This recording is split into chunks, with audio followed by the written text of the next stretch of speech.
Deputy collector, जिसे shortcut में DC भी कहते हैं, यह प्रशासनिक सेवा का अधिकारी होता है।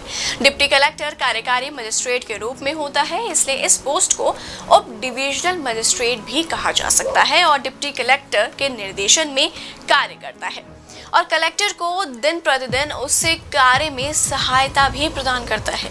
जिस तरह से जिला कलेक्टर जिला प्रशासन में महत्वपूर्ण भूमिका निभाता है, वह अपने अधिकार क्षेत्र में कानून बनाए रखने में जिला मजिस्ट्रेट के रूप में कार्य करता है।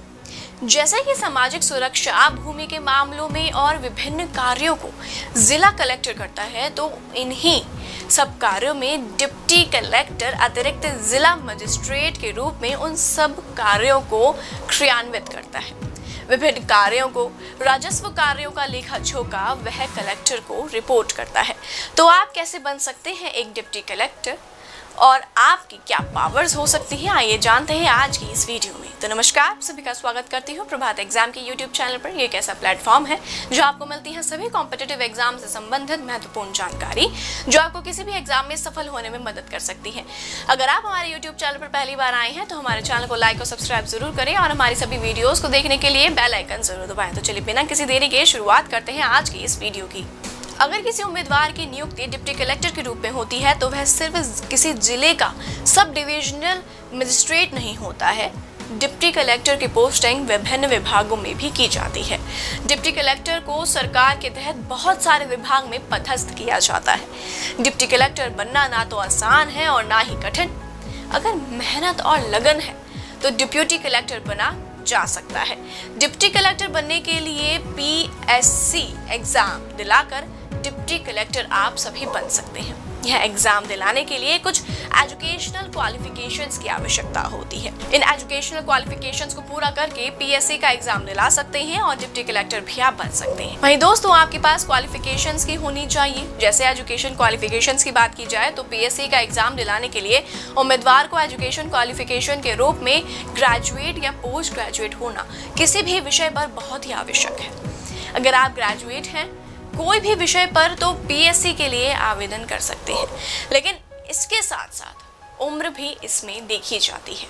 उम्मीदवार की उम्र 21 वर्ष से 40 वर्ष के बीच होनी चाहिए। डिप्टी कलेक्टर के लिए कौन से एग्जाम देने होते हैं, तो उसमें जैसा कि हमने ऊपर में जाना कि डिप्टी कलेक्टर के लिए कौन से एग्जाम देने होते हैं, जिसके लिए पीएससी या यूपीएससी का एग्जाम देना होता है, जो कि 3 चरणों में होता है। पहला है प्री एग्जाम, दूसरा मेंस एग्जाम और तीसरा इंटरव्यू। प्री एग्जाम यह प्रारंभिक परीक्षा होती है। इस पर सामान्य ज्ञान आधारित सवाल आते हैं।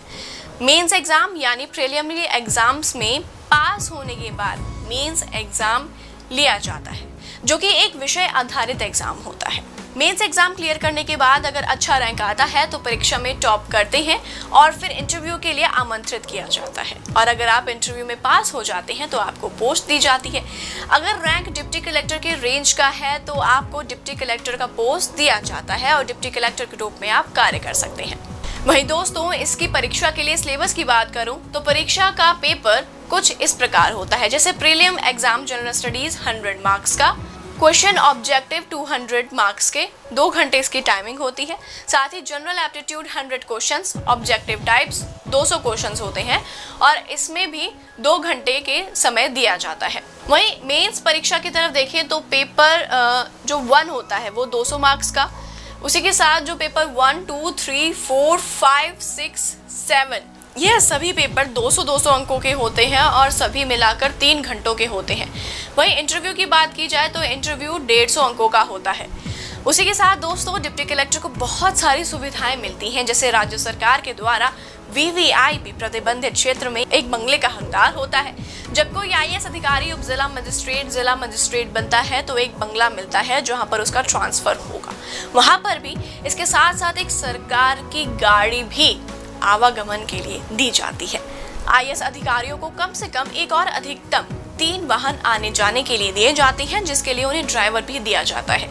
सभी कारों के ऊपर अधिकारियों को ब्लू लाइट भी दी जाती है। इसके साथ साथ मेडिकल सुविधा, भत्ते और उन अधिकारियों की सुरक्षा भी सरकार द्वारा उन्हें प्रदान करवाई जाती है।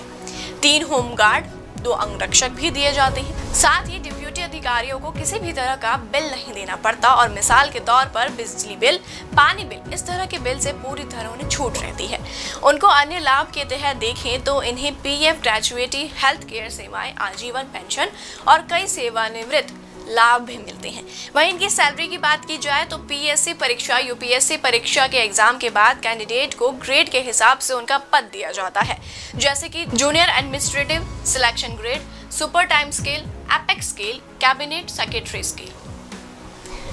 इस तरह से ग्रेड के आधार पर उनका पोस्ट की नियुक्ति की जाती है और डिप्टी कलेक्टर जूनियर टाइम पे स्केल के अंतर्गत आता है तो इसको पे स्केल के रूप में 1,56,000 से लेकर 3,91,000 पे स्केल मिलता है और इसमें आईएएस अफसर का ग्रेड पे 54,000 होता है। इस प्रकार उसे वेतन सैलरी मिलती है।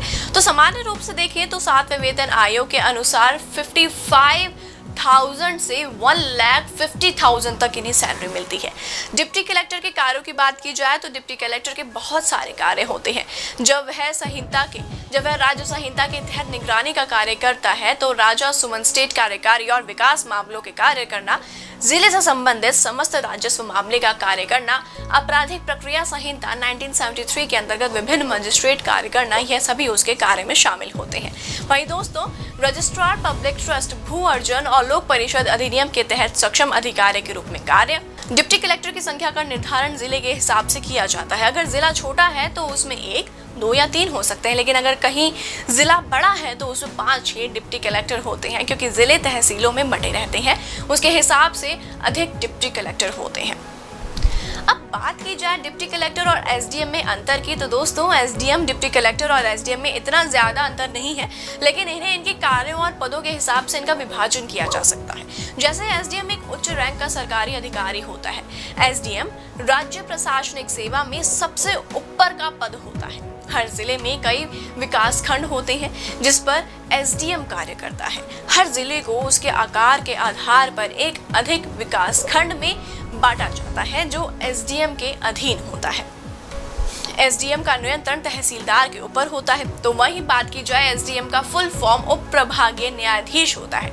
एसडीएम अपने एरिया के सभी भूमि से जुड़े कार्य करता है। इसके अलावा भी कोई और क्षेत्र एसडीएम के अधिकार में होते हैं, जैसे वाहनों का पंजीकरण, चुनाव का काम, राजस्व कार्य और कार्य होते हैं। डिप्टी कलेक्टर, जो अक्सर शॉर्टकट में डीसी कहा जाते हैं, यह भारत में उप प्रभाग के राजस्व संग्रह और प्रशासन के प्रभारी एक राज्य परिषद सेवा का अधिकारी होता है, क्योंकि डिप्टी कलेक्टर की कार्यभारी मजिस्ट्रेट के रूप में भी तथ्य किया जाता है। डिप्टी कलेक्टर कलेक्टर के निर्देशन पर कार्य करता है। डिप्टी कलेक्टर आमतौर पर एक तहसीलदार जैसा ही होता है जो जिला राजस्व अधिकारी को रिपोर्ट में कार्य करता है। इन्हें अतिरिक्त जिला अधिकारी भी कहा जाता है। यह जिले के राजस्व विभाग के समग्र अधिकारी होते हैं। तो यह थी हमारी आज की जानकारी। तो आप क्या बनना चाहते हैं, डिप्टी कलेक्टर या एसडीएम? हमें कमेंट करके जरूर बताएं। और इसी के साथ अगर आप भी यूपीएससी की तैयारी कर रहे हैं तो आप कौन से विषय पर हमारी वीडियोस को देखना चाहते हैं उसे भी हमें बता सकते हैं।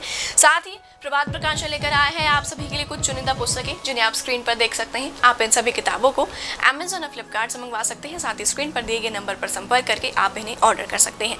तो उम्मीद है आपसे फिर मुलाकात होगी प्रभात एग्जाम की यूट्यूब चैनल पर। तब तक के लिए नमस्कार।